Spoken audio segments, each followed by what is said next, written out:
The grocery bag splits open on the third-floor landing. I watch in horror as cans of soup roll down the concrete stairs like escaped prisoners making a break for freedom. A jar of pasta sauce executes a perfect somersault before exploding against the wall in a spray of red that looks disturbingly like a crime scene. The carton of eggs, because of course it's the eggs, lands with a wet crunch that makes my stomach drop. No, no, no, I whisper, frozen in place as my week's worth of food scatters across the stairwell of the Riverside Apartment Complex. The building that charges $800 a month for the privilege of paper-thin walls and a radiator that sounds like it's hosting a death metal concert every night at 2 a.m. Before we jump back in, tell us where you're tuning in from. And if this story touches you, make sure you're subscribed, because tomorrow, I've saved something extra special for you. I'm Isabella Copper, 25 years old. Adjunct art professor at Millbrook Community College, which is a fancy way of saying I teach introduction to drawing to hungover freshmen 3 days a week for poverty wages. The other 4 days, I work at Canvas and Coffee, a pretentious art supply store where customers ask if we carry ethical turpentine and complain that our handmade sketchbooks aren't handmade enough. Right now, I'm standing in yoga pants with a hole in the knee, an oversized sweater that used to belong to my ex-boyfriend, the only good thing he left me besides trust issues, and sneakers held together with duct tape and prayer. It's 10:47 p.m. on a Tuesday in October. Boston is doing that thing where it can't decide if it's fall or winter, so it's just cold and wet and miserable. I've been at the college until 9, grading charcoal drawings that all look like they were created by someone having a seizure, and then I stopped at the 24-hour grocery store because my refrigerator contains exactly 3 items: a lemon that's achieved sentience, half a bottle of cheap wine, and a container of hummus from a date I can't remember. I set down the one bag that survived and start collecting the cans. My hands are shaking. Not from the cold, but from the exhaustion that's become my baseline state. I'm running on 4 hours of sleep, 2 cups of coffee that tasted like motor oil, and the crushing weight of student loan debt that makes my monthly payment higher than my rent. The pasta sauce has created an abstract expressionist masterpiece on the wall that would actually get a passing grade in my class. I grab paper towels from the surviving bag and start scrubbing, my eyes burning with tears I refuse to let fall. Crying over spilled pasta sauce feels like admitting defeat, and I'm not ready to wave the white flag yet. It takes 15 minutes to clean up the disaster.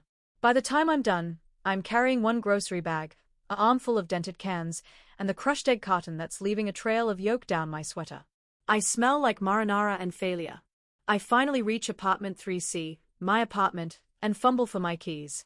They are at the bottom of my purse, naturally, buried under loose tampons, old receipts, and the shattered dreams of my 20s. I'm so focused on not dropping anything else that I don't notice the figure in the hallway until I've already collided with him. The impact sends me stumbling backward. The egg carton goes flying. The cans scatter again. And I bounce off what feels like a brick wall wearing expensive cologne. I'm so sorry. I gasp, trying to catch the falling cans while simultaneously dying of embarrassment. I didn't see you. I'm such a disaster. I look up. And up. The man standing in the hallway is tall. 6'3" or 4", with shoulders that belong on a linebacker and a presence that makes the narrow corridor feel like it's shrinking. He's wearing a black wool coat that probably costs more than my car, dark slacks with a knife-edge crease, and leather shoes so polished I can see my reflection in them. His face is all sharp angles and hard edges. Strong jaw covered in dark stubble. High cheekbones that could cut glass. A nose that's been broken at least once but somehow makes him more attractive rather than less. And eyes, dark gray, almost silver in the harsh hallway light, that are currently fixed on me with an intensity that makes my breath catch. He's beautiful in the way a storm is beautiful. Dangerous, powerful, and utterly indifferent to the damage it causes. Are you hurt? His voice is deep, rough, with a slight rasp that suggests whiskey and late nights. What?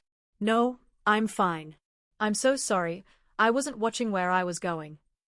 I'm babbling now, bending down to collect the cans for the 2nd time tonight. I just had a grocery explosion on the stairs, and I'm covered in eggs, and now I've assaulted you with soup cans. This is literally the worst Tuesday of my life, and that's saying something because last Tuesday I walked into a glass door in front of my entire class. I'm word vomiting. It's what I do when I'm nervous. My therapist, back when I could afford therapy, called it anxiety-driven verbal diarrhea. The man doesn't move. He's watching me scramble around on the floor with an expression I can't read. Not amused. Not annoyed. Just observing. You live here? He asks. I gesture vaguely at my apartment door. 3C, just moved in 3 months ago. Well, moved in is generous. I have a mattress, a lamp, and a plant I'm pretty sure is already dead. But yes, technically, I live here. Why am I telling this stranger my life story? Why can't I just shut up and disappear into my apartment? I'm in 3D, he says, nodding toward the door next to mine. Just moved in today. Oh God. He's my neighbor. The hot, terrifying stranger I just assaulted with groceries is my neighbor. We're going to share a wall. He's going to hear me crying during Pixar movies and singing off-key in the shower. Welcome to the building, I say, standing up with my arms full of dented cans. It's really great.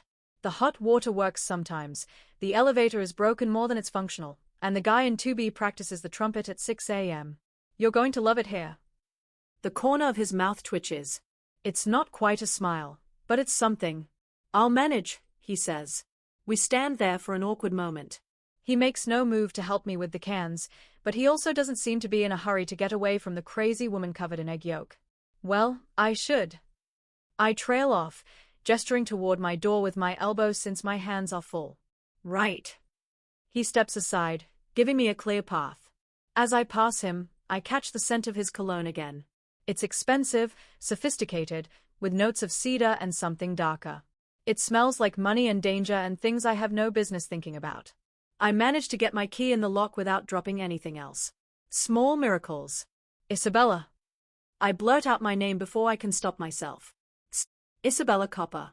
In case you need to complain about noise or borrow sugar or whatever neighbors do. William, he says after a pause. William Miller. Nice to meet you, William.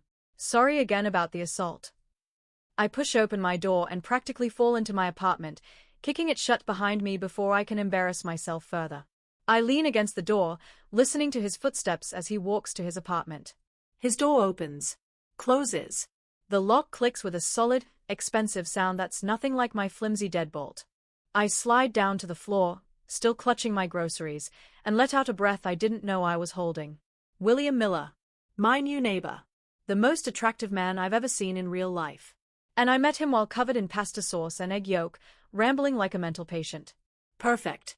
Just perfect. The next morning, I'm running late. This is not unusual. Being late is my default state. I overslept because I stayed up until 2 a.m. working on a commissioned painting, a portrait of someone's dead cat that I'm being paid $200 for, which breaks down to about $3 an hour after I account for materials. I shower in 30 seconds of lukewarm water, throw on the first clean clothes I can find, black jeans, a paint-stained flannel shirt, and a denim jacket, and pull my dark hair into a messy bun that's more forgot to brush it than artfully tousled. I grab my messenger bag, my travel mug of instant coffee that tastes like punishment, and my keys.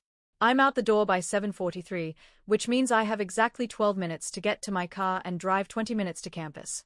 Math has never been my strong suit, but even I can see this isn't going to work. I take the stairs 2 at a time because the elevator is, predictably, broken. I burst through the door to the parking lot and immediately see the problem. My car, a 2007 Honda Civic that I bought for $1,500 from a guy on Craigslist who may or may not have been a serial killer, is blocked in. There's a black Mercedes parked at an angle behind my car, completely preventing me from backing out. It's sleek, expensive, and so clean it looks like it just rolled out of a showroom. The kind of car that makes my Honda look like a metal box held together with rust and desperation. You've got to be kidding me, I mutter, checking my phone. 7:45. I need to be in my classroom in 10 minutes. I look around the parking lot. Empty. No sign of whoever owns the Mercedes. I could leave a note. Ask them politely to move. But I don't have time for polite. I have 22 students waiting for me to teach them how to draw a still life that doesn't look like a crime against art. I make a decision that future Isabella is going to regret. I squeeze between the Mercedes and my car, sucking in my stomach and turning sideways. The gap is barely wide enough. I can feel the cold metal of the Mercedes against my back as I edge along. Almost there. Just a few more inches. My messenger bag catches on the side mirror of the Mercedes. I hear the scrape before I feel it. A long, sickening sound of metal on metal as my bag's metal buckle drags across the pristine black paint of the Mercedes passenger door. I freeze. Heart pounding. Stomach dropping into my shoes. Slowly, I extract myself from the gap and look at the damage. There's a scratch. Not a little scratch. A long, silver line running from the door handle to the rear panel. It's visible. It's undeniable. It's the kind of scratch that's going to cost hundreds of dollars to fix. Oh no. Oh no, oh no, oh no. I press my hands to my face. My insurance barely covers liability. I can't afford to pay for this. I can barely afford to buy groceries that don't explode in stairwells. I check my phone. 7:48. I can't deal with this right now. I'll leave a note. I'll explain. I'll offer to pay in installments over the next 5 years. But right now, I have to get to work or I'll lose the one job that's actually on my resume. I dig through my bag and find an old receipt and a pen. I scribble quickly. I'm so sorry. I accidentally scratched your car trying to get to mine. This is 100% my fault. Please call me and I'll make this right. Again, I'm so sorry. Isabella Copper. App 3C. 617-555-0147. I fold the note and stick it under the Mercedes windshield wiper. My hands are shaking. I feel sick. I squeeze back to my car, this time painfully aware of every inch of space, and manage to get in without causing more damage. I have to do a 17-point turn to navigate around the Mercedes, and I'm pretty sure I clipped the bumper of the car on the other side, but I can't think about that right now. I drive to campus with my heart in my throat, replaying the sound of that scratch over and over in my head. The universe hates me. That's the only explanation. The universe looked down at Isabella Copper and said, "You know what this girl needs? More problems. Let's have her destroy a car that costs more than she'll make in 3 years." I park in the faculty lot, which is really just a gravel patch behind the art building, and sprint to my classroom. I burst through the door at 8:03. 22 students stare at me. Some look amused. Others look annoyed.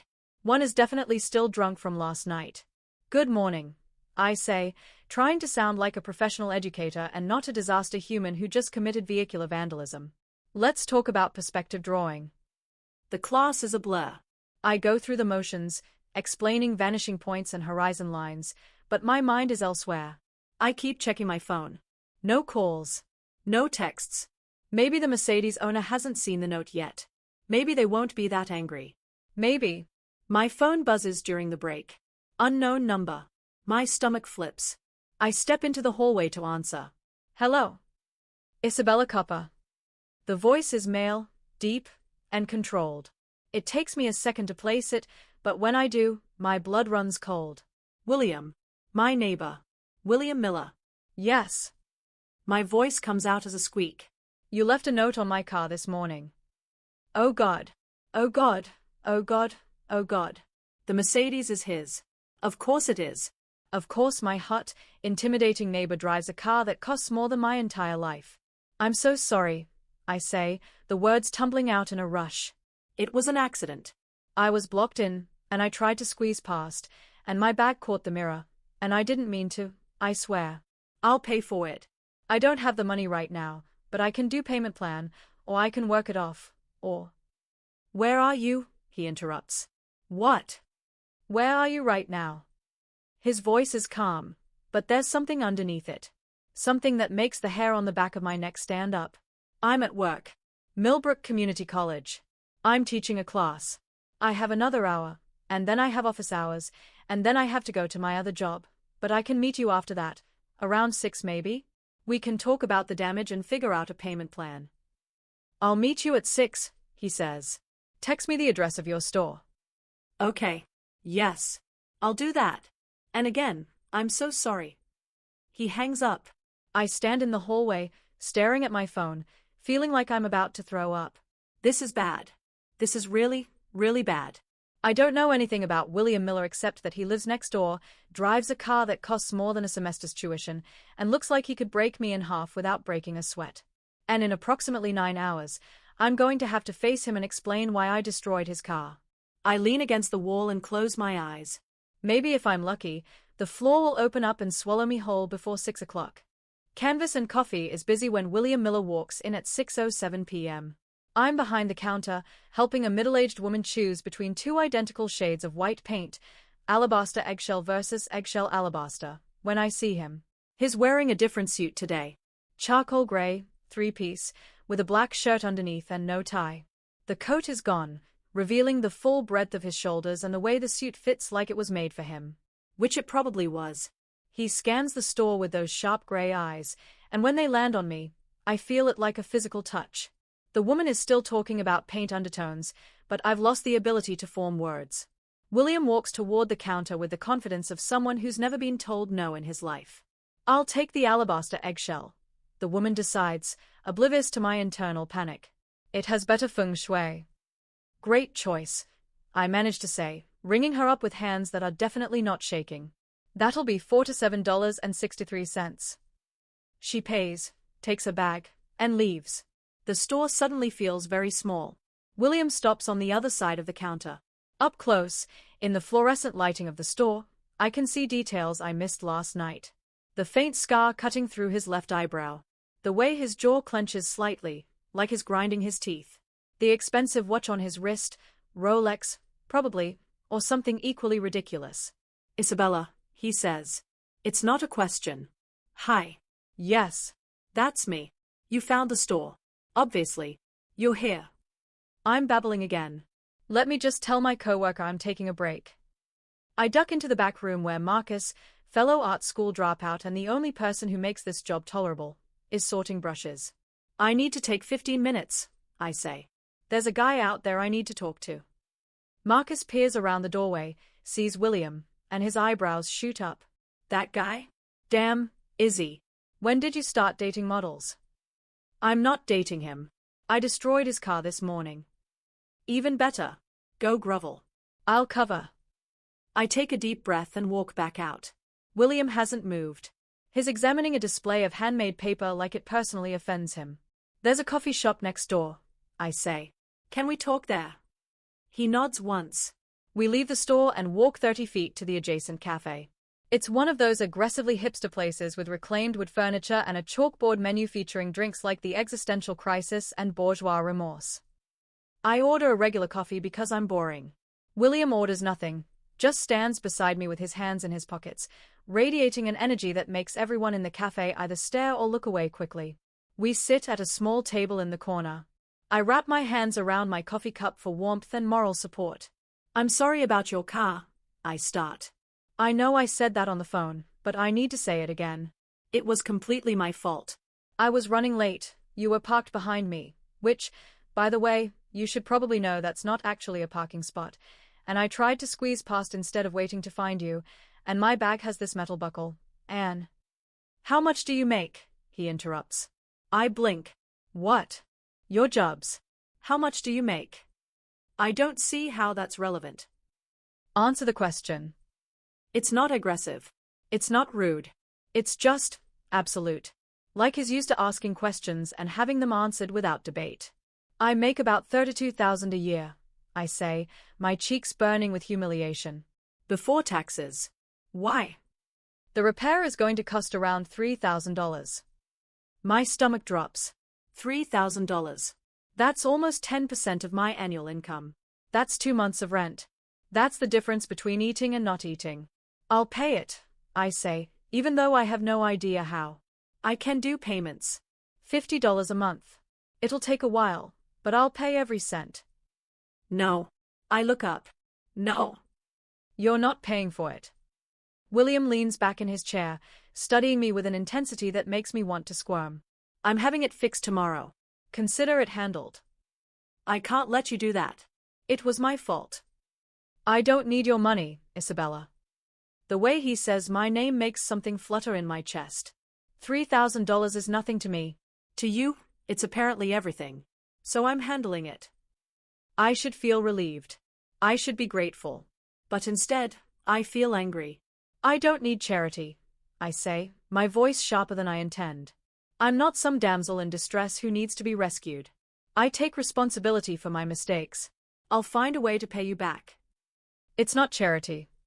He leans forward, his eyes locked on mine. Consider it a gift from a neighbor. Neighbors don't give each other $3,000 gifts. Maybe your neighbors don't. Something flickers in his expression. I'm not like your other neighbors, Isabella. The way he says it sends a chill down my spine. Not fear, exactly. Something else. Something I don't have a name for. Why would you do this? I ask quietly. You don't know me. No, he agrees. But I'd like to. The air between us shifts. Charges with something electric and dangerous.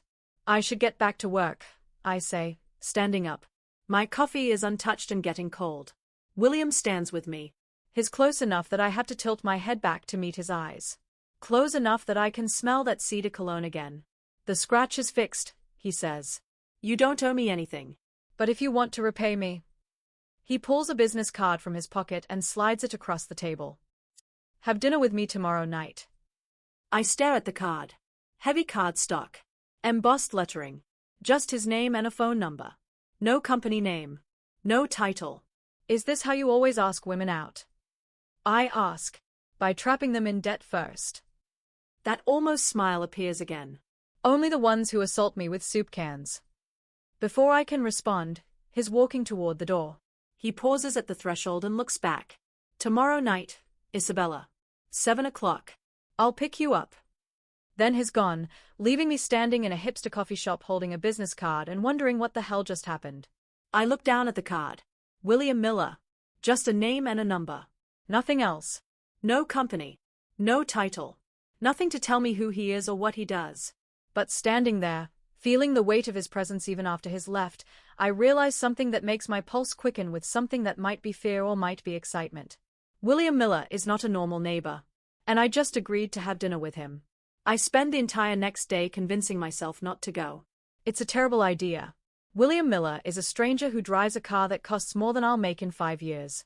He has the kind of presence that makes hardened criminals in movies take a step back. And there's something about him, the way he moves, the way he speaks, the way people in the coffee shop gave him a wide berth, that screams danger.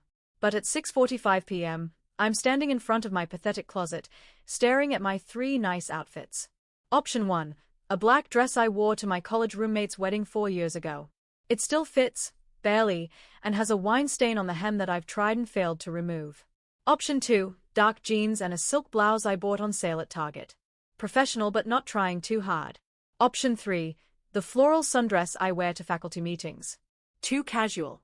Also, it's October in Boston and I'll freeze to death. I choose option 2. The jeans are the nicest thing I own, and the blouse is emerald green, which my best friend Claire once said makes your eyes pop. I pair it with ankle boots that have seen better days but are currently seeing their best days with the help of black shoe polish. My hair gets the full treatment, washed, blown dry, and left down in loose waves. I even dig out the makeup I bought 6 months ago and never wear. Mascara. A little eyeliner. Lipstick in a shade called Confident Woman, which feels like false advertising. I'm examining my reflection in the bathroom mirror, which is really just a medicine cabinet with delusions of grandeur, when someone knocks on my door. 3 sharp raps. Authoritative. Exactly 7 p.m. My stomach does a complicated gymnastics routine. I grab my jacket, the denim one, because my only other option is a parka that makes me look like a depressed marshmallow, and my small crossbody purse. I open the door. William Miller is standing in my hallway looking like he walked off the cover of a magazine for men who own yachts and international corporations. He's wearing black slacks, a white dress shirt with the sleeves rolled to his forearms, and a black vest that emphasizes his broad shoulders and narrow waist. No tie. No jacket. Somehow, it makes him look more intimidating, not less. His eyes sweep over me. It's a quick assessment, but I feel it everywhere. You look beautiful, he says. Not nice or good. Beautiful. Like it's a simple fact. You look like you're about to foreclose on someone's house, I reply, because compliments make me uncomfortable and deflection is my superpower. That almost smile appears. I left my eviction notices in my other vest. He offers his arm. I stare at it for a second, who does that anymore, before slipping my hand into the crook of his elbow. His forearm is solid muscle under the cotton shirt. We walk down the hallway to the elevator, which is miraculously working tonight. The universe has a sick sense of humor. Where are we going? I ask as we descend. Sopranos. I nearly choke. Sopranos? The Italian place on Newbury Street. You know it. I know it's impossible to get a reservation unless you book 3 months in advance or know someone who knows someone. I look at him suspiciously. Which category do you fall into? Neither. I know the owner. Of course he does. William Miller probably knows the owner of every upscale establishment in Boston. He probably owns a few himself. We exit the building and I expect to see his Mercedes, freshly repaired and gleaming. Instead, there's a different car waiting at the curb. It's a black Audi A8, sleek and predatory, with tinted windows so dark I can't see inside. And standing beside it, holding the rear door open, is a man who makes William look small by comparison. He's 6'5" at least, built like a professional bodybuilder, with a shaved head, a scar running down his left cheek, and eyes that catalog me as a potential threat in under 3 seconds. He's wearing a black suit that barely contains his frame and an expression that suggests he's never smiled in his life. Isabella, this is Marcus. He works for me. William guides me toward the car with a hand on the small of my back. Different Marcus than your coworker, I assume. William adds with what might be humor. Hi, I say weakly, because what else do you say to a man who looks like he eats steel beams for breakfast? Marcus nods once. His eyes flick to William, some unspoken communication passing between them, and then is helping me into the car with surprising gentleness. The interior is all black leather and polished wood. It smells like money and something else, gun oil, maybe, though I don't know why that word pops into my head. William slides in beside me. The door closes with a heavy, final thunk. Marcus gets in the driver's seat, and we pull away from the curb into Boston traffic. You have a driver, I say. It's not a question. I have several. William's posture is relaxed, one arm draped along the back of the seat behind me, but his eyes are constantly moving, tracking cars, pedestrians, windows. What do you do, William? The question comes out before I can stop it. For work, I mean. What's your job? I manage investments. It's such a bland, generic answer that I know immediately it's a lie. Or at least, not the whole truth. What kind of investments? Various industries. Import, export, real estate, hospitality. He looks at me. Does it matter? I guess not. I'm just trying to figure out why a guy who manages investments needs a driver who looks like he moonlights as a bouncer for fight clubs. Marcus is good at his job. Which is? Keeping me alive. The casual way he says it, like he's commenting on the weather, makes my blood run cold. Are you in danger? I ask quietly. Should I be worried about being in this car with you? William's hand moves from the back of the seat to my shoulder, his thumb brushing against my collarbone in a gesture that's probably meant to be reassuring but feels electric. You're safer in this car than you've ever been in your life, he says. I promise you that. I want to believe him. But the way Marcus keeps checking the rearview mirror, the way William's free hand rests on his thigh close to his hip, where someone might keep a weapon, tells me there's a lot I don't understand about the man sitting next to me. We ride in silence for a few minutes. Boston streets blur past the tinted windows. I watch people on sidewalks, living their normal lives, and wonder what I've gotten myself into. Tell me about your art, William says suddenly. I turn to him. What? You teach drawing. You work at an art supply store. I assume you make art yourself. How do you know I'm not just someone who couldn't hack it as a real artist and settled for teaching? Because last night, when you were fumbling with your keys, I saw inside your apartment. There was a canvas on an easel. A portrait. It was exceptional. I feel my cheeks heat. You were looking in my apartment. I was making sure you got inside safely. The looking was incidental. He shifts slightly toward me. The portrait. Who was it? My grandmother. She died 2 years ago. I'm painting her from memory. It's good work. Better than good. You have talent, Isabella. The compliment catches me off guard. Most people who aren't in the art world say generic things like that's pretty or I can't even draw a stick figure. William's assessment is simple, direct, and somehow more meaningful because of it. Thank you, I say softly. I mostly do commissions now. Portraits, pet paintings, things that pay the bills. The stuff I actually want to create. I don't have time for that anymore. Why not? Because time costs money, and I don't have either. I laugh, but it's bitter. Welcome to the life of an adjunct professor. We're the academic world's version of gig workers. No benefits, no job security, no time to actually do the thing we trained for because we're too busy teaching or working second jobs to survive. You could quit. He says it like it's simple. And do what? Be a starving artist? At least right now I'm a fed artist. Barely. You could work for me. I blink.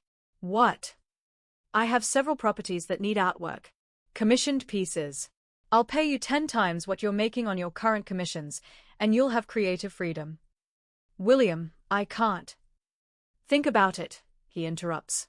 You don't have to decide tonight. The car slows. We've arrived. Sopranos is everything I expected. Elegant. Expensive. The kind of place where the bread basket probably costs more than my weekly grocery budget. A valet opens the door before Marcus can, and William exits first, then offers his hand to help me out. The valet looks at the Audi with barely concealed envy. Marcus hands over the keys and positions himself near the entrance, eyes scanning the street with professional paranoia. He's not coming in? I ask. He'll eat later, William says, guiding me toward the door. He's working. A hostess greets us immediately, a stunning woman in her 30s with perfect hair and a smile that dims slightly when she sees me on William's arm. Mr. Miller, she purrs. Your table is ready. Right this way. We follow her through the restaurant. It's busy, every table occupied with Boston's elite, business executives, politicians, old money families in pearls and cashmere. The lighting is low, intimate, with candles flickering on white tablecloths. We're led to a private booth in the back corner. It's secluded, with high leather panels that create a sense of privacy while still allowing William a clear view of the entrance and the kitchen. I notice that. The way he sits so he can see everything. The way his body angles slightly toward the door. The way his eyes track every server, every patron, every movement. You're very alert, I observe as we settle in. Habit. From managing investments. He looks at me, something flickering in those gray eyes. From staying alive. A server appears, young, nervous, treating William like royalty. He orders a bottle of wine I've never heard of and probably can't pronounce, then looks at me expectantly.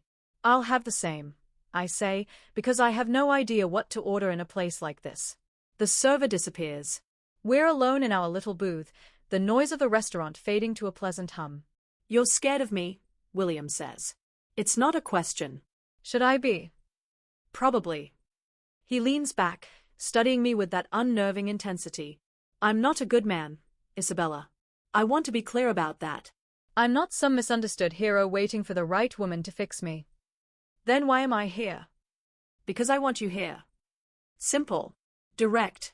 And because I think you want to be here too, even if you won't admit it. He's right, and I hate that he's right. I should be terrified. Every instinct should be screaming at me to run.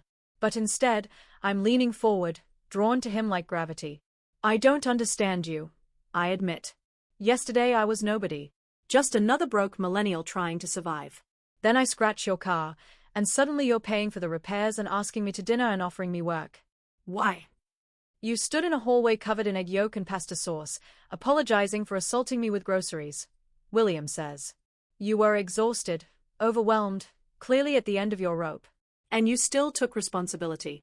You still tried to make it right. That kind of integrity is rare. Integrity doesn't pay bills. No. But it's valuable. He leans forward, close enough that I can see the gold flecks in his gray eyes.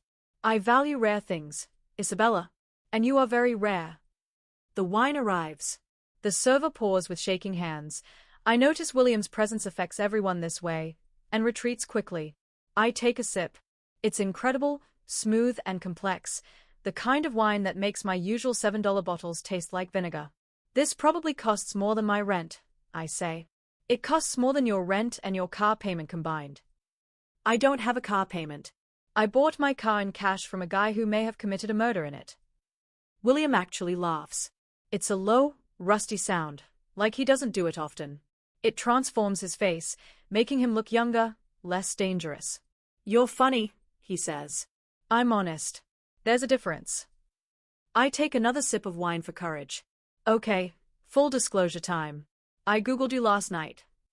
His expression doesn't change. And there's nothing. No social media. No LinkedIn. No news articles. Just your name on some property records and a few business registrations for companies with names like M&M Holdings and Riverside Investments LLC. Which tells me absolutely nothing except that you're either very private or very good at hiding. Both, he admits. So I'm having dinner with a ghost. You're having dinner with a man who values his privacy. In my line of work, visibility is dangerous. What line of work is that, exactly? I press. Because investment management is the vaguest job description I've ever heard, and people who need bodyguards to stay alive don't usually work in finance. William sets down his wine glass. He looks at me for a long moment, something warring behind his eyes. If I tell you, he says slowly, you can't unhear it. And once you know, you're involved whether you want to be or not. So I'll give you a choice, Isabella. I can lie to you.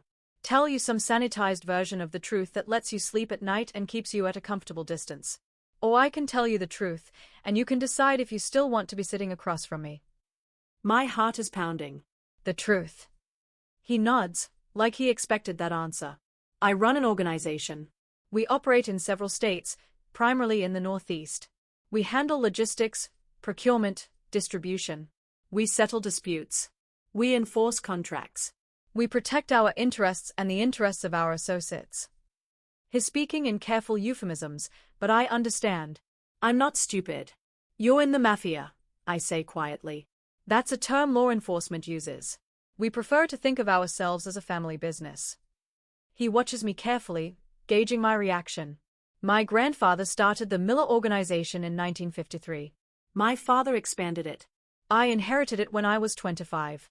I've run it for the last 8 years. The restaurant suddenly feels smaller. Hutter.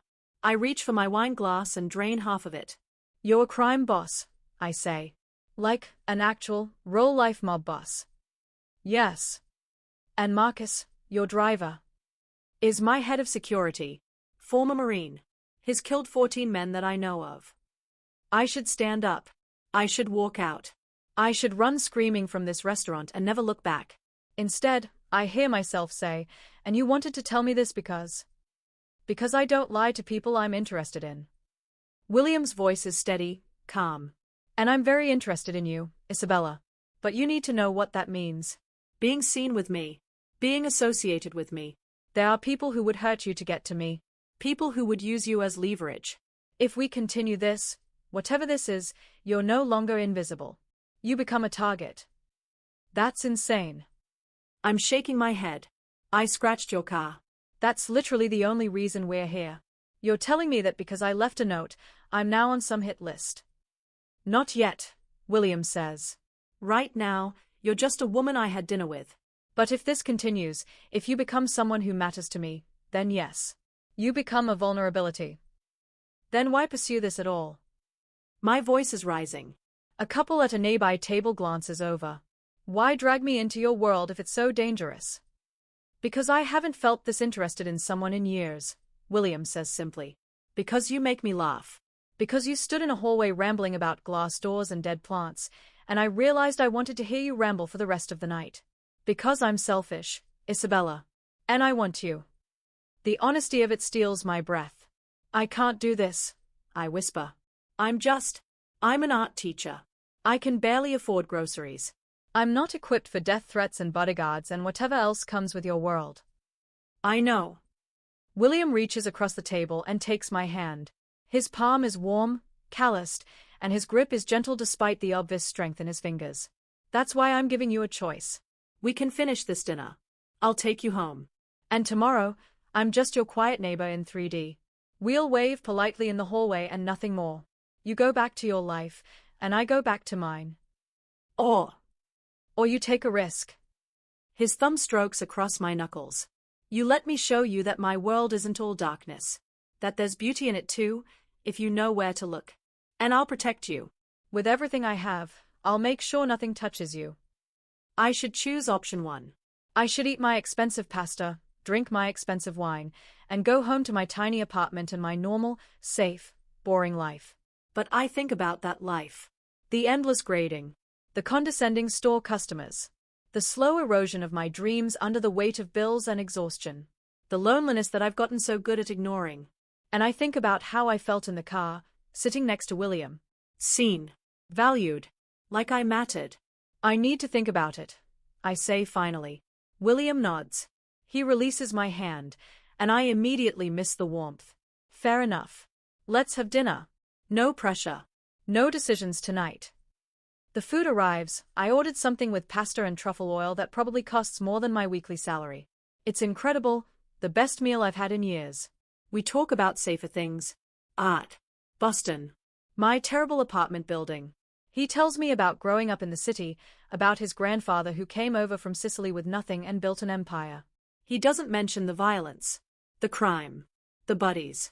But it's there, humming under every word, an undercurrent I can't ignore. If you're hooked on this story, make sure to subscribe and turn on notifications so you never miss an upload. Your support means everything and helps me bring you more emotional stories like this one. We're sharing tiramisu when William's phone buzzes. He glances at it, and his entire demeanor changes. The relaxed man across from me vanishes, replaced by someone harder, colder. I need to make a call, he says, standing. Excuse me. He walks toward the back of the restaurant, phone to his ear. I watch him go, noting the tension in his shoulders, the clipped movements. Something's wrong. I'm finishing the last of my wine when I hear it. Raised voices from the front of the restaurant. Shouting. The sound of glass breaking. The restaurant goes quiet. Everyone's looking toward the entrance. I turn in my seat and see them. 3 men in leather jackets, moving through the crowd with purpose. They are not here for dinner. One of them locks eyes with me. He's young, maybe late 20s, with a shaved head and tattoos creeping up his neck. He smiles, and it's the kind of smile that makes my survival instinct scream. Where's Miller? He shouts. We know he's here. Where is he? Oh God. This is because of me. Because I'm with him. Because someone saw us together. I start to stand, thinking maybe I can slip away, get to the kitchen, call the police. But before I can move, the tattooed man is there, grabbing my arm with bruising force. You'll do, he says, pulling me out of the booth. I try to scream, but his hand clamps over my mouth. I struggle, kicking, but he's strong and is dragging me toward the entrance. Then everything happens at once. Marcus appears out of nowhere, moving faster than someone his size should be able to move. He grabs the tattooed man's arm and twists. I hear something crack, bone, definitely bone, and the man screams, releasing me. I stumble backward into another booth. A woman shrieks. The other 2 men rush Marcus. He moves like a machine, all brutal efficiency. One punch to the throat drops the first attacker. An elbow to the temple drops the second. It takes less than 10 seconds. 3 men are on the ground, and Marcus hasn't even broken a sweat. Isabella. William's voice cuts through the chaos.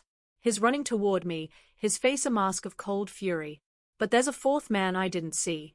He's at the entrance, and he's pulling something from his jacket. Metal. Black. A gun.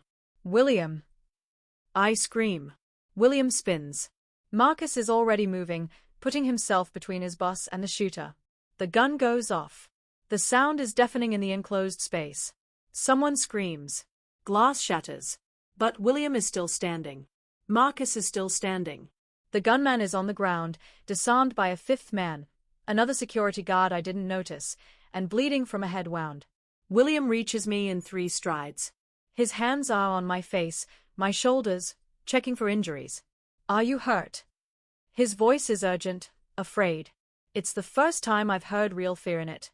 Isabella, look at me. Are you hurt? No. I'm okay. My voice breaks. I'm shaking so hard my teeth are chattering. William pulls me against his chest, one arm wrapped around my shoulders, the other hand cradling the back of my head. I can feel his heart hammering against my cheek. Get her out of here, he says to Marcus. Now. Take her to the safe house. Maximum security. Nobody gets near her. No, I manage to say, pushing back to look at him. I'm not going anywhere without you. Isabella. Those men came for you. Because of me. Because they saw me with you. I'm crying now, hot tears streaming down my face. You were right. I'm a target now. So don't you dare send me away to some safe house while you deal with this. If I'm in this, I'm all the way in. William stares at me. Something fierce and possessive flashes in his eyes. Okay, he says quietly. Okay. You stay with me. He turns to Marcus. Clear the scene. Pay everyone to forget what they saw. And find out who sent these idiots. Marcus nods and starts barking orders to the other security personnel who are suddenly everywhere, hustling shocked diners toward exits, securing the wounded attackers. William keeps his arm around me as we walk through the chaos. Police sirens are wailing in the distance, getting closer. We need to go before they arrive, William says. They'll ask questions I'd rather not answer. The Audi is at the curb, engine running. William helps me inside, then slides in beside me. Marcus gets in the driver's seat, and we peel away from Sopranos just as the first police cruiser rounds the corner. I'm still shaking. William pulls me against his side, his arms solid and warm around my shoulders. I'm sorry, he says into my hair. I'm so sorry. This shouldn't have happened. They shouldn't have known we were there. Who are they? Russians. The Volkov family. We've had disagreements lately. They must have had someone watching the restaurant. His jaw clenches. This is exactly what I warned you about. I know. I close my eyes, breathing in his scent, cedar and something darker, mixed now with adrenaline. I know, and I don't care. I'm not running, William. He pulls back to look at me. In the dim light of the car, his eyes are almost black. You're sure? I think about the gun. The violence. The fear. And then I think about the way he looked at me when he thought I might be hurt. The way he held me like I was something precious and fragile. I'm sure, I say. William cups my face in both hands and kisses me. It's not gentle. It's desperate and claiming and fierce. His mouth moves against mine like he's trying to prove I'm real, I'm alive, I'm here. I kiss him back with equal intensity, my hands fisting in his shirt. When we break apart, we're both breathing hard. You're mine now, William says. It's not a question. It's a statement of fact. Anyone who tries to hurt you goes through me first. Do you understand? Yes. Say it. I'm yours. The words feel heavy, binding. But they also feel right. William kisses me again, softer this time. Then he pulls me back against his chest, his arms wrapped around me like a shield. Marcus drives through Boston streets, taking turns and doubling back in patterns designed to lose anyone following. I watch the city blur past and realize my life just changed forever. I'm no longer Isabella Copper, invisible art teacher. I'm Isabella Copper, the woman who belongs to William Miller. And God help anyone who tries to take me away from him. The grocery bag splits open on the third-floor landing. I watch in horror as cans roll down the stairs like escaped prisoners. A jar of pasta sauce executes a perfect somersault before exploding against the wall in a spray of red.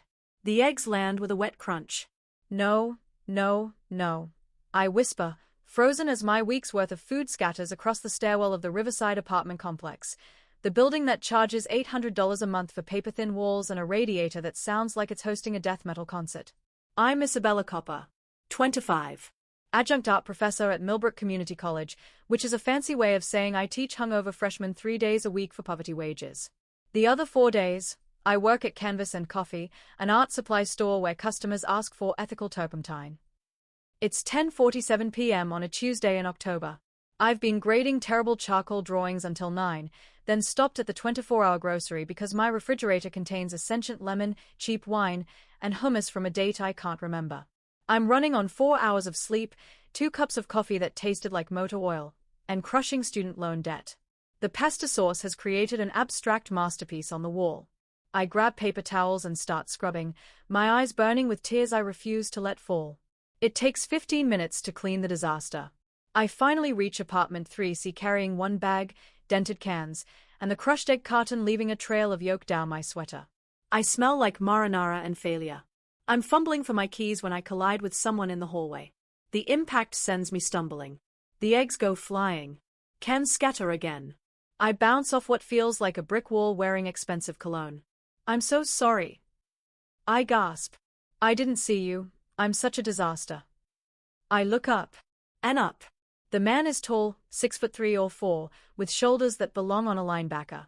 Black wool coat that probably costs more than my car. Dark slacks with a knife-edge crease. Shoes so polished I can see my reflection. His face is all sharp angles. Strong jaw with dark stubble. High cheekbones. A nose that's been broken but somehow makes him more attractive. Eyes, dark gray, almost silver, that fix on me with unnerving intensity.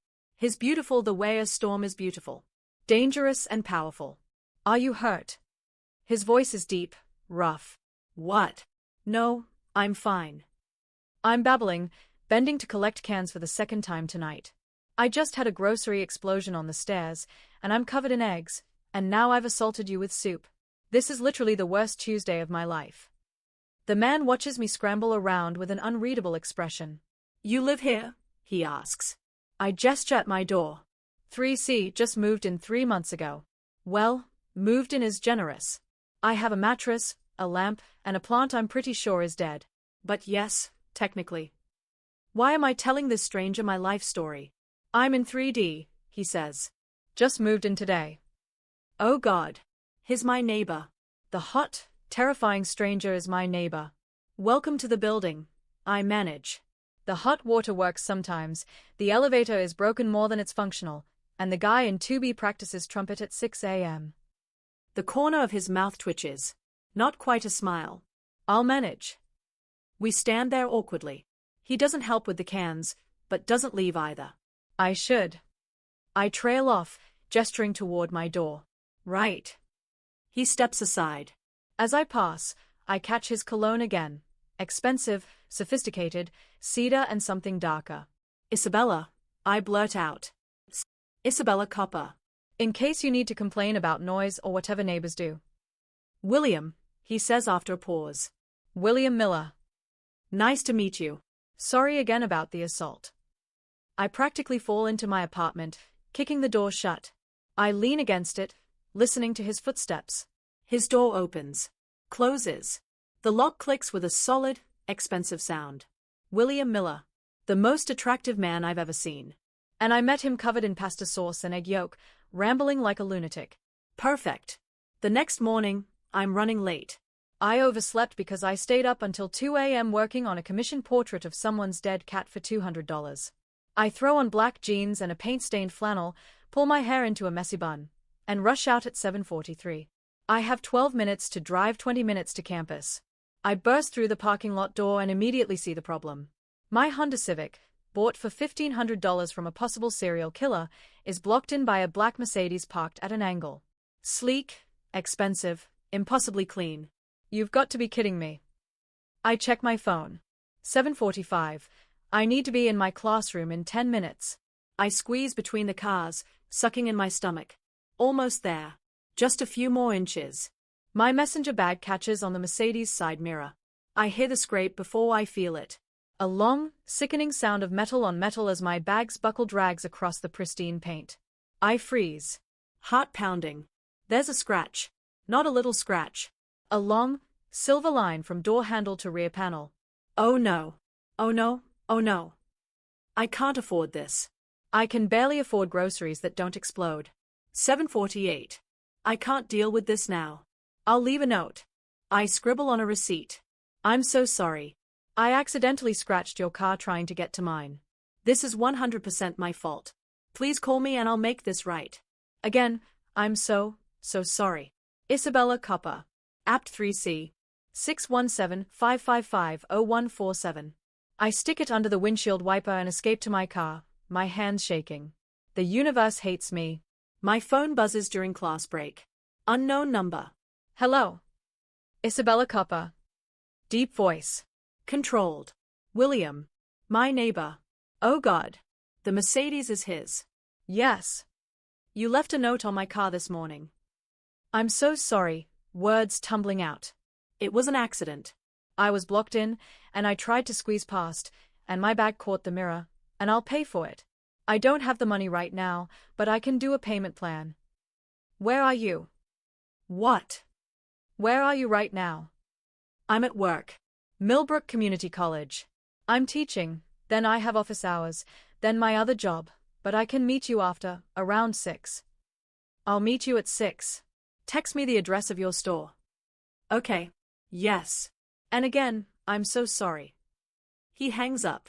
I lean against the wall, feeling sick. This is bad. Really, really bad. Canvas and Coffee is busy when William walks in at 6:07 p.m. He's wearing a charcoal suit, 3-piece, black shirt underneath. No tie. He scans the store with sharp eyes, and when they land on me, I feel it like a physical touch. I'll take 15 minutes, I tell my coworker Marcus, who peers at William and raises his eyebrows. We walk to the adjacent cafe. William orders nothing, just stands beside me radiating an energy that makes everyone stare or look away. We sit at a corner table. I'm sorry about your car, I start.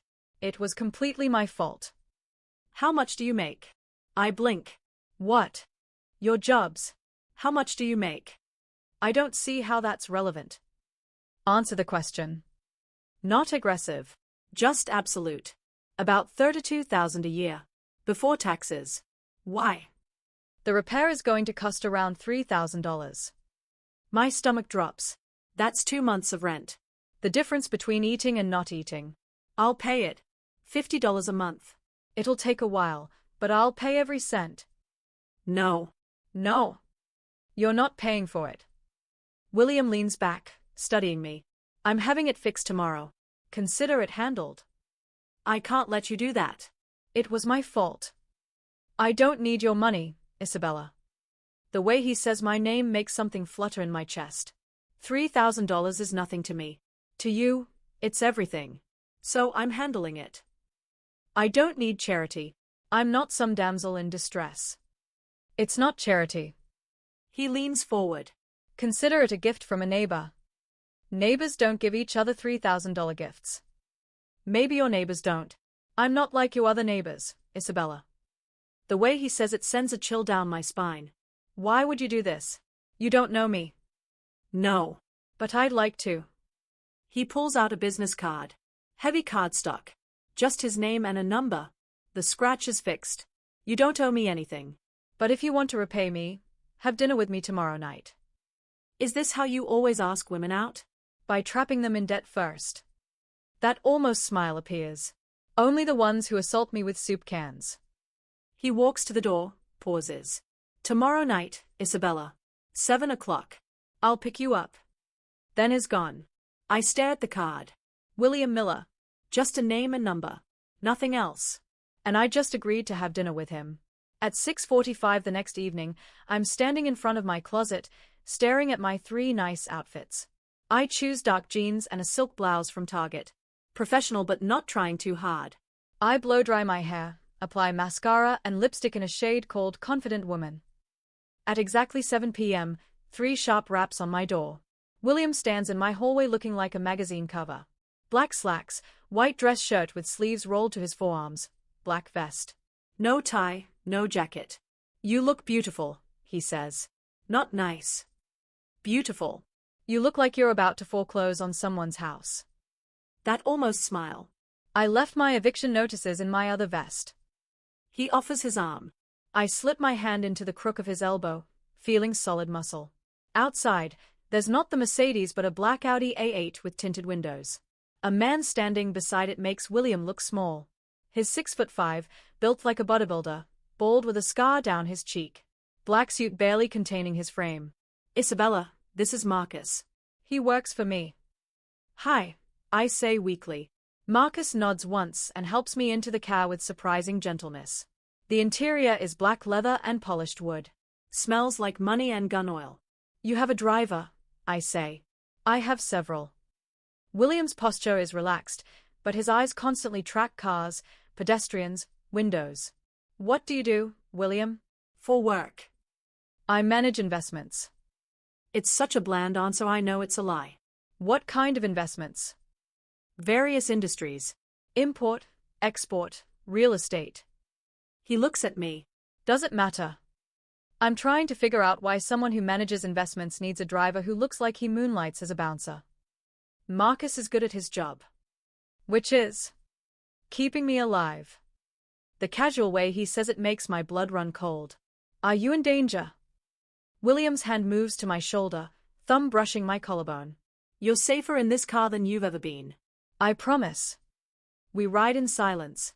Then, tell me about your art. I'm surprised. What? You teach drawing. You work at an art supply store. I assume you make art. How do you know I'm not just someone who couldn't hack it and settled for teaching? Because last night, I saw inside your apartment. There was a canvas on an easel. A portrait. It was exceptional. My cheeks heat. You were looking in my apartment. I was making sure you got inside safely. The looking was incidental. Who was the portrait? My grandmother. She died 2 years ago. It's good work. You have talent, Isabella. The compliment catches me off guard. Most people say generic things. William's assessment is simple, direct, Meaningful. Thank you. I mostly do commissions now. Pet paintings, things that pay bills. The stuff I actually want to create. I don't have time. Why not? Because time costs money, and I don't have either. I laugh bitterly. Welcome to adjunct professor life. No benefits, no security, too busy surviving to do the thing we trained for. You could work for me. I have properties that need artwork. I'll pay 10 times your current commissions. Creative freedom. William, I can't. Think about it. The car slows. We've arrived. Sopranos is elegant, expensive. The kind of place where the bread basket costs more than my grocery budget. A hostess greets us immediately. Mr. Miller, your table is ready. We're led to a private booth in the back corner.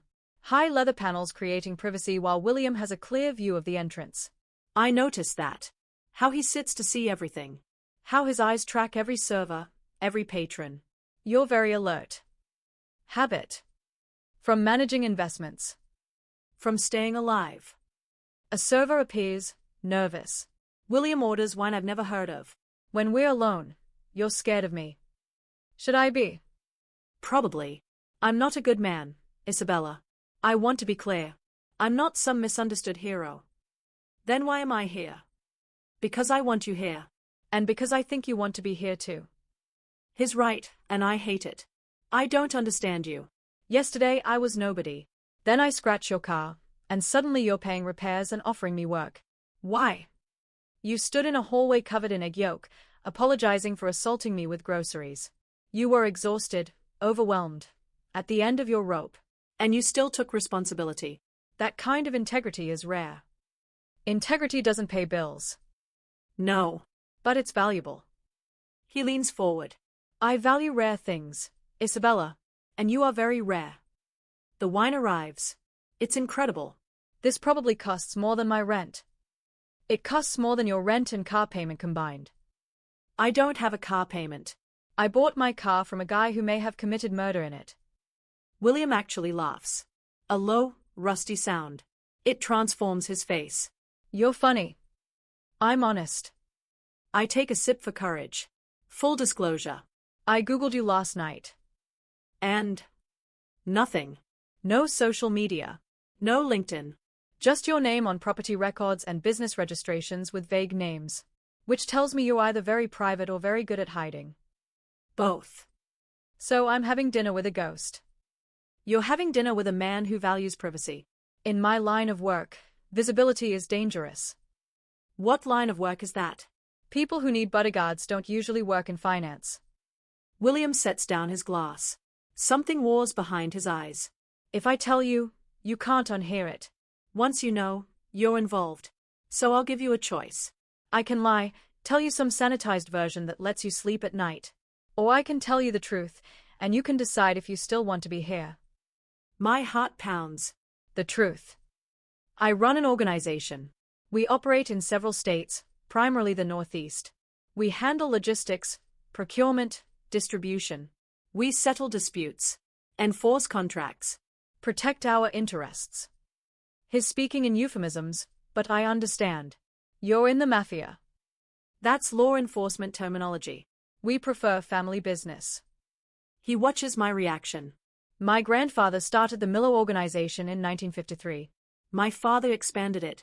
I inherited it at 25. I've run it for 8 years. The restaurant feels smaller, hotter. I drain half my wine. You're a crime boss. An actual mob boss. Yes. And Marcus is my head of security. Former Marine. He's killed 14 men that I know of. I should run instead. And you wanted to tell me this because? Because I don't lie to people I'm interested in. And I'm very interested in you, Isabella. But you need to know what that means. Being seen with me. Associated with me. There are people who would hurt you to get to me. If we continue this, you're no longer invisible. You become a target. That's insane. I scratched your car. That's the only reason we're here. Not yet. Right now, you're just a woman I had dinner with. But if you become someone who matters to me, then yes. You become a vulnerability. Then why pursue this at all? Because I haven't felt this interested in someone in years. Because you make me laugh. Because I'm selfish, Isabella. And I want you. The honesty steals my breath. I can't do this. I'm just an art teacher. I can barely afford groceries. I'm not equipped for death threats and bodyguards. I know. He takes my hand. That's why I'm giving you a choice. We can finish dinner. I'll take you home. Tomorrow, I'm just your quiet neighbor. We wave politely and nothing more.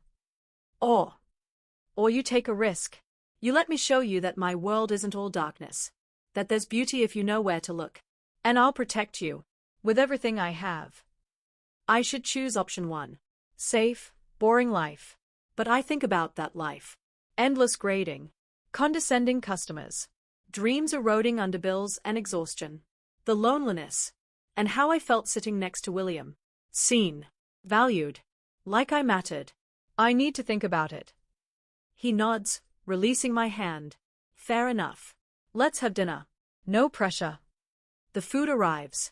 We talk about safer things. Art. Boston. His grandfather who came from Sicily with nothing. We're sharing tiramisu when his phone buzzes. His entire demeanor changes. Harder. Colder. I need to make a call. He stands and walks toward the back. I'm finishing my wine when I hear it. Raised voices. Shouting. Glass breaking. The restaurant goes quiet. 3 men in leather jackets move through the crowd. Not here for dinner. One locks eyes with me. Young, shaved head, neck tattoos. He smiles, and it's terrifying. Where's Miller? He shouts. We know he's here. Oh God. This is because of me. I start to stand, but he's there, grabbing my arm with bruising force. You'll do, he says, pulling me from the booth. His hand clamps over my mouth. I struggle, kicking. Then Marcus appears, moving impossibly fast. He grabs the man's arm and twists. Something cracks, bone, and the man screams, releasing me. I stumble backward. A woman shrieks. The other 2 rush Marcus. He moves like a machine. 1 punch drops the first. An elbow drops the second. 10 seconds. 3 men down. Marcus hasn't broken a sweat. Isabella. William's running toward me, face a mask of fury.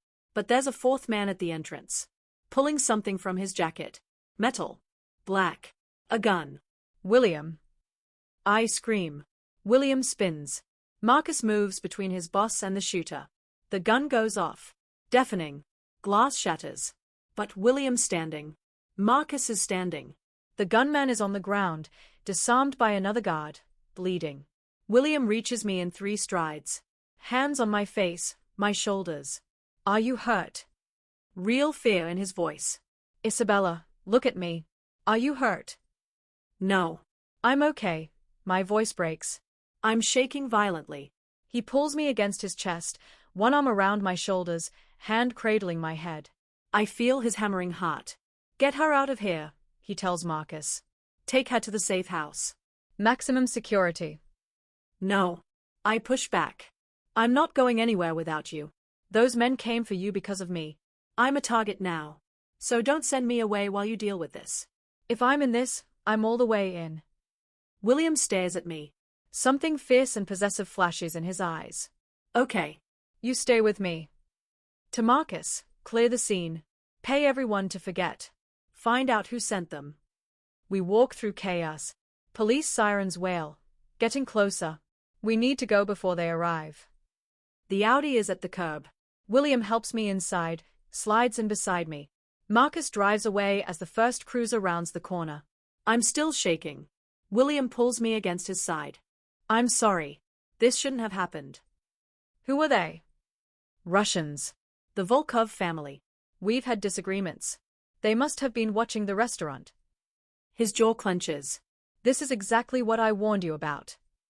I know. And I don't care. I'm not running, William. He pulls back to look at me. You're sure? I think about the gun. The violence. The fear. And the way he looked when he thought I might be hurt. How he held me like I was precious. I'm sure. William cups my face and kisses me. It's desperate, claiming, fierce. His mouth moves against mine like he's trying to prove I'm real, alive, here. I kiss back with equal intensity. When we break apart, both breathing hard. You're mine now. Anyone who tries to hurt you goes through me first. Do you understand? Yes. Say it. I'm yours. He kisses me again, softer, then pulls me back against his chest, arms wrapped around me like a shield.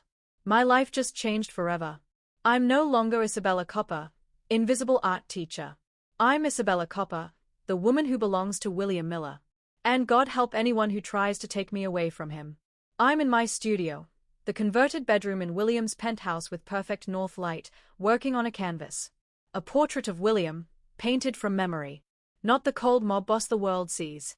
This is William at dawn, soft and vulnerable, face relaxed in sleep. My phone buzzes. Claire, my best friend who doesn't know the whole truth. Drinks tonight? I miss your face. Can't. Plans with William. Rain check. You always have plans with William. When do I meet this mysterious boyfriend? Soon, I type. How do I explain my mob boss boyfriend? The studio door opens. William leans against the frame, watching. Gray slacks, white shirt, sleeves rolled up. You're staring. You're beautiful when you work. I'm allowed to stare. You're biased. Completely. He examines the painting. Is that me? Yes. Do you like it? I look peaceful. You are peaceful. Sometimes. When you let yourself be. He wraps his arms around me from behind, chin on my shoulder. I have a meeting today. Legitimate business. Should be home by 6. I have office hours until 5, then meeting a student. This is our life now. Strange domesticity mixed with violence and danger. I teach in the morning, paint in the afternoon, and at night fall asleep in the arms of one of Boston's most dangerous men. It's not normal. But it's ours. Marcus is driving you? Yes, Dad. And 2 guards outside my office. And I'll text when I arrive and leave. I know the drill. Good. Because if anything happened to you, I know. You'd burn the city down. I turn in his arms. But nothing's going to happen. The Volkovs are gone. Things are quiet. For now. But quiet doesn't last forever in my world. Then we'll handle whatever comes next. Together. He smiles, that rare, genuine smile I've learned to treasure. Together. As he leaves and I return to my painting, I think about the moment that changed everything. A scratched car. An apology note. A chance encounter that led to this impossible life. I should regret it. The danger, the violence, the constant fear. But I don't. Because Isabella Copper, invisible art teacher, is gone. In her place is someone stronger. Someone who knows her worth. Someone loved fiercely by a man who would move heaven and earth to protect her. I'm still teaching. Still painting. Still me. But now I'm also the woman who belongs to William Miller. And I wouldn't change it for anything. Up next, you've got 2 more standout stories right on your screen. If this one hits the mark, you won't want to pass these up. Just click and check them out. And don't forget to like, subscribe and turn on the notification bell so you don't miss any upload from us.